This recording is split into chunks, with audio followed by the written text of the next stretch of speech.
Good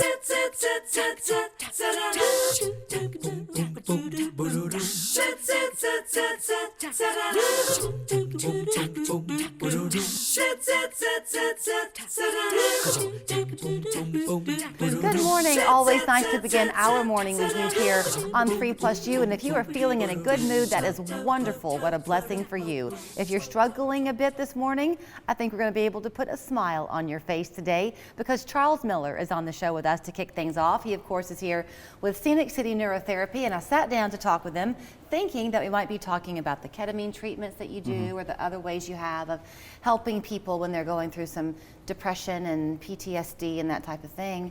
We can still talk about that maybe. But I love what you're doing the week of February 17th. Talk about it.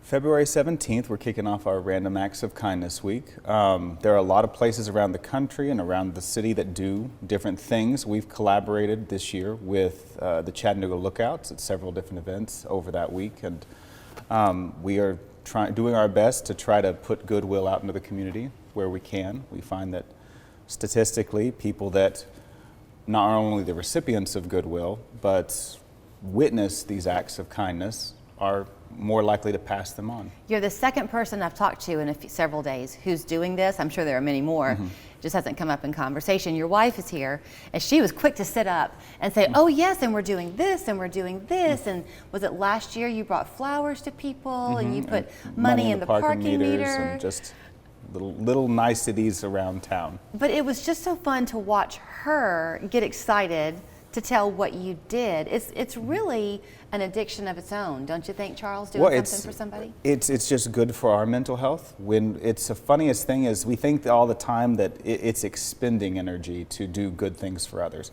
You know, we're like, well, I'm so busy just taking care of me and the little I have here. I don't have any energy to give to someone else. But the funny thing is that when we give back, it actually feeds us.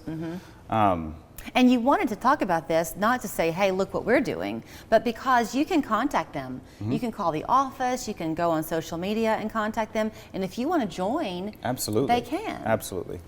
It's an opportunity for everybody to get involved. If you want to and you have time to, we would love to have you join us. We've had some teaser days the last several days. I mean, beautiful, beautiful weather. Yes, it has Spring been is nice. not here yet, but it will be.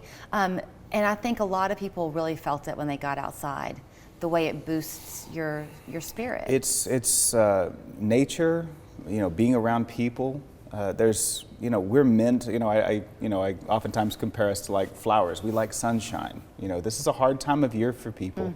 And so doing something good to change your situation or to put yourself outside of that comfort zone a little bit gives us a little adrenaline burst. It gives us, you know, some good enkephalins, endorphins, all those good hormones that make us feel good, and can be very good for our mental health to get out and do something for someone else. I had a conversation with someone, I'll try to make my lead in fast, that we live in a time now where we're very aware of mental health, which is a good thing. It is. A con could be that because we are so aware, we tend to define ourselves a lot.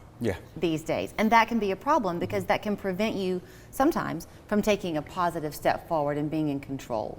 Right. Do you understand where I'm going? I do. It's easy to put a label on ourselves and say this is just what I am. Yeah. You know, we're these ever evolving creatures. We're these things that are constantly changing, and so continuing that growth of the lifespan is part of what we do. You know, in neuroregenerative therapy or neurotherapies, like with what we do, we stimulate neuronal regrowth, and the whole purpose of that is to help the patient continue to grow and build and move in a directed way, in a self-directed way, towards the goals that they set for themselves. Yeah, Charles and I talk on a monthly basis, so I kind of know some things. If you're watching for the first time, you might be scratching your head. He is not in any way implying that this is a quick journey, that by coming out and being part of the Random Acts of Kindness, that's in and of itself is going to do it for you. But there are little things that can be done, and what they do in your office if they come for treatment is you help to kind of speed up the process for people. Right. What we've learned is that people who struggle with chronic mood disorders, depression, anxiety, PTSD, bipolar disorder, OCD, and the many subtypes that exist in that realm, there's a very strong physiologic component to that. And so what we do is, it's the one piece that we're not really addressing in other areas of medicine, other areas of psychiatry, is we're not addressing the underlying physiologic component. There's a lot of symptom management, but not a lot of disease treatment. And so what we do enhances the way the brain communicates by increasing synaptogenesis through a couple of different therapies that we do. We do ketamine infusion therapy, we do transcranial magnetic stimulation. Both therapies function on a similar mechanism to make the brain communicate in a more effective way to produce better results so that you don't really feel, the goal is not to feel good, it's to feel your world correctly. Right.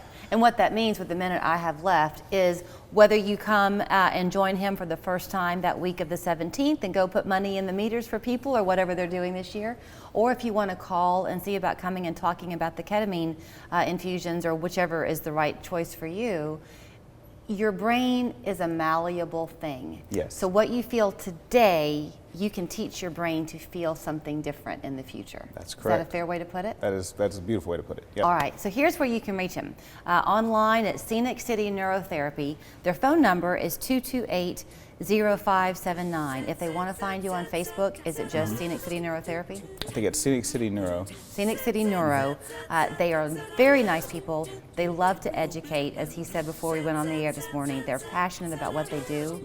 So whatever your particular need is at the moment, they would love to help you through it. Thank you, Charles. Thanks for having us.